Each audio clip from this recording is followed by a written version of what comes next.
January 20, 1991 is the date when the activities of Solbrain, a high-tech force expert in missions requiring rescue and firepower, formed by Chief Shunsuke Masaki, begin. Its members, Daiki Nishio and Reiko Higuchi, are rookie detectives who can use armor called solid suits to become Sol Braver and Sol Jean. Already in the second episode, we met the third member of the team, Soldozer, variable rescue droid created for operations in large-scale disasters. This emotional mecha has a gentle personality and is polite in his words, being full of curiosity in anything and very popular with the local children. 19 weeks later, a crossover between Solbrain and Winspector occurs over 3 episodes, beginning on June 9, when they pursued Messiah, a former human whose brain was implanted into an espionage cyborg that was going to self-destruct. In this Team UP, it is interesting to see that Fire and Solbraver's points of view were divergent, but they managed to work together to achieve the goal, with both having reciprocal respect for each other. These would be the final appearances of Biker and Water, but not Ryoma, who would return in episode 34 on September 8. Like its predecessor, this show forgoes the use of villain empires, replacing them with selfish humans with ambitions as seen in police dramas. A few of these criminals had achieved a greater notability by making multiple appearances, like Yuichi Takaoka, Solbrain's most frequent adversary and closest thing the series had for a big bad. As a child, he witnessed his parents' suicide, becoming an enemy of the heroes from this 34th episode onwards, when Russ the heavy type red solid suit developed by Interpol, becoming Nightfire, the 4th Solbrain.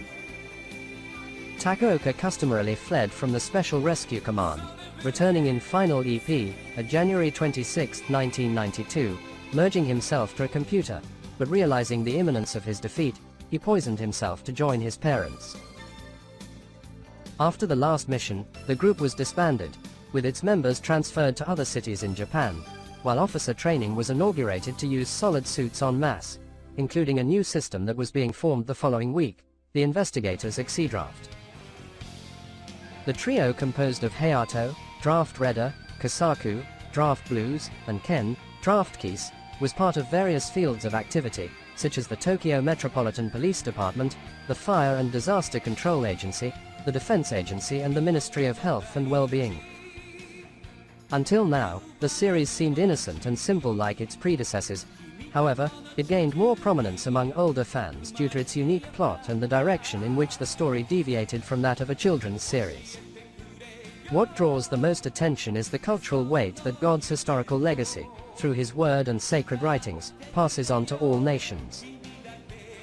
The captain of the Exedraft had constant nightmares and disturbances about an angel who counted on the destruction of the earth, which was at the height of the cosmic conflict between God and the devil, and mercilessly warned that no human would perish.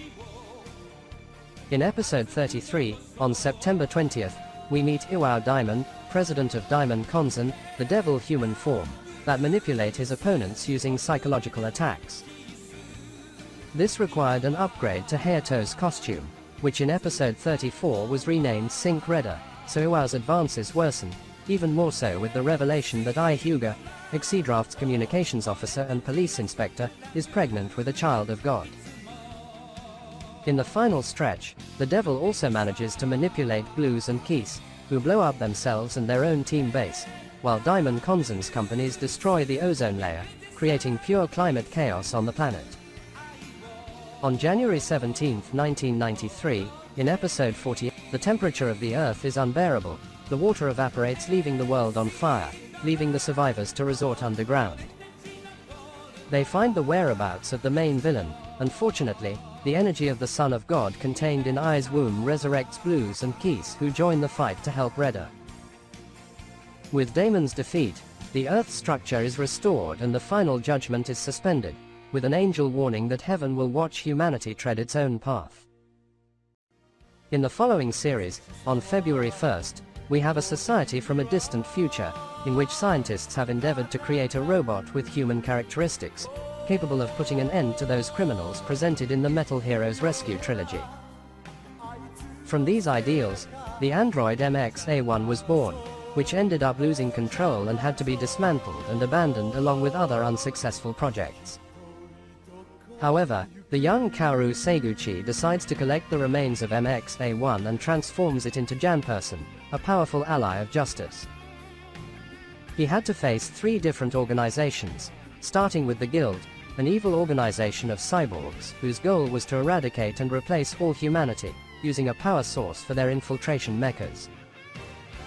Their leader was George Maccabee, while the second group of villains, Tatiwaki Konzan, is a financial corporation owned and run by the crazy president Ryuzaburo Tatiwaki.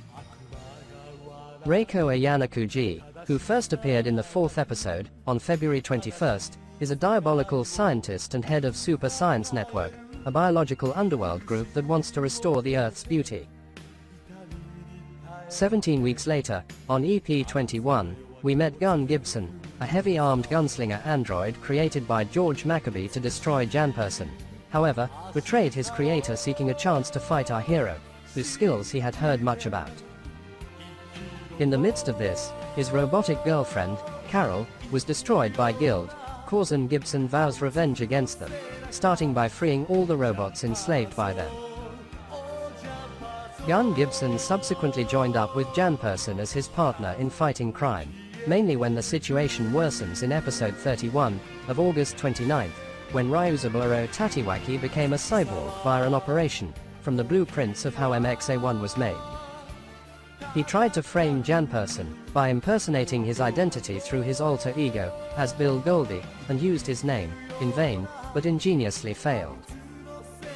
13 EPS later, in December 5th, Reiko Ayanakuji undergoes a biotransformation, determined to fulfill her parents' wishes to make the Earth beautiful. She tried to turn all of humanity into fertilizers, hoping to restart the planet as she saw fit, reviving dead plant life and becoming a goddess, but fortunately, Janperson and Gun Gibson defeated her. Guild and George Maccabee are exterminated 2 weeks later, in EP46 at January 16, 1994, leaving only Bill Goldie, who almost destroys Gibson in the penultimate episode. Because this villain was just a crazy human, the heroes hesitated to kill him. However, this was the only means to save the world, as he was already far too dangerous. Well, in the next video we will finally end our Metal Heroes playlist. See you in the next one. Yana.